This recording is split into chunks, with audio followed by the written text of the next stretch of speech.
Doug has a talent for writing short stories. Today he gives speech number 4 from the Competent Communicator Manual. The goal is how to say it. The length of his speech is 5 to 7 minutes. We all know the knight in shining armor rescues the damsel in distress from the dragon. Here's Doug to tell us what happens after the dragon is dead.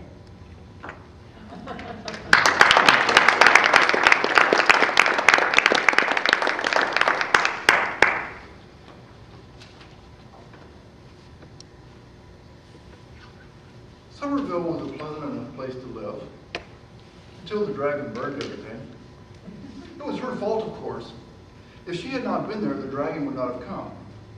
Or if she had been less beautiful, or less loving, or if her heart had been less young, then Somerville would still be a pleasant enough place to live. How the dragon found her, no one knows. Does anyone really know much about dragons? The dragon swooped from the skies, burned the village, carried away the damsel, locked her away in a tower, locked away from the world, prized only by the dragon, kept only for the dragon. Until the day her knight in shining armor arrived. Her knight in shining armor rescued her, of course. At the base of the tower, a great battle ensued. The knight in shining armor challenged the dragon. The dragon readily agreed to kill this knight the same as it had killed so many before. But the knight in shining armor had his impervious shield and his keen sword as well as his shining armor. His valor won through. The dragon lay dead at the foot of the tower. The knight in shining armor rescued the damsel and carried her off on his trusty steed. The knight in shining armor had rescued her from a fate worse than death. And all he asked of her was to love him. So love him she did. And they lived happily ever after. For a while. Now the knight in shining armor carries the damsel to her home, the newly rebuilt Somerville. Yet over time, the knight in shining armor becomes aware something's missing. He has the damsel he has rescued. He has the love he desired. The knight in shining armor has spent much of his life fighting dragons. Yet for months now, his life has been dragon-free. The knight in shining armor returns to the tower of the dragon. A fascination with dragons draws him to return more and more often, to spend more and more time there. As he spends more time in the home of the dragon, he becomes more and more like the dragon, until he is no longer a knight in shining armor, until he transforms into a dragon. Thus he becomes a dragon knight, sometimes a knight in shining armor, sometimes a dragon. Also the fair damsel becomes aware something's missing. She has the knight in shining armor that rescued her. She has the love that she desired. The fair damsel has spent much of her life captured by the dragon.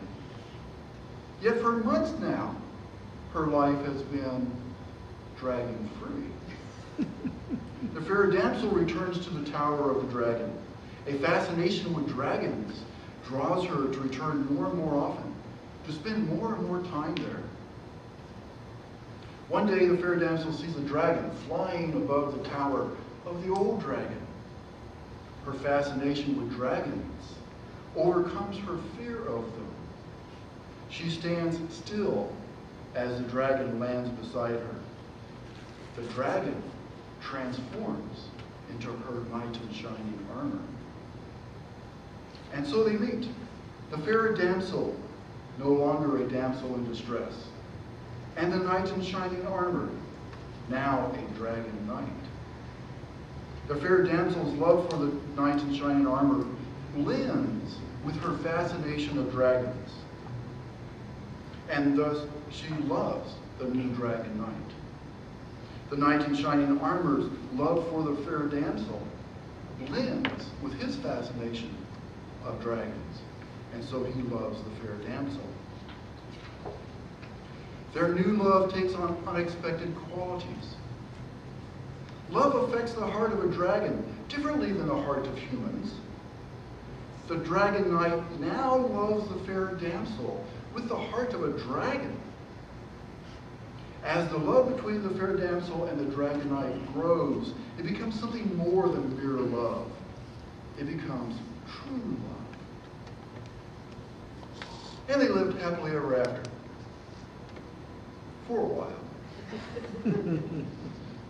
Love affects the hearts of humans differently than the hearts of dragons. True love can live forever in the heart of a dragon. The love of humans, on the other hand, can fade. It can die. They say that dragons can live forever. They say that true love can last forever. But what if true love dies? Then what happens to the dragon? Why, he dies, of course. Only something that was created to live forever does not so easily die. A dragon's heart is pure and true. A dragon's heart is strong and powerful. A dragon's heart was made to hold true love and to give true love. It's the dragon's heart that enables a dragon to live forever. The heart of a dragon is so pure and so true that mere steel cannot harm it. The heart of a dragon is more invincible than dragon scales, unless that heart is damaged.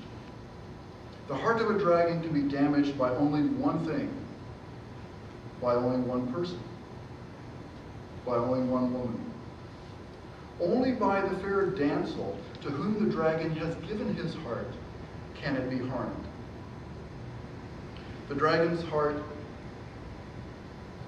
dies slowly as true love dies. The dragon becomes aware of his own mortality, aware of his approaching doom, until one day the dragon knows what he must do. Somerville was a pleasant enough place to live until the dragon burned everything. Now, Toastmasters.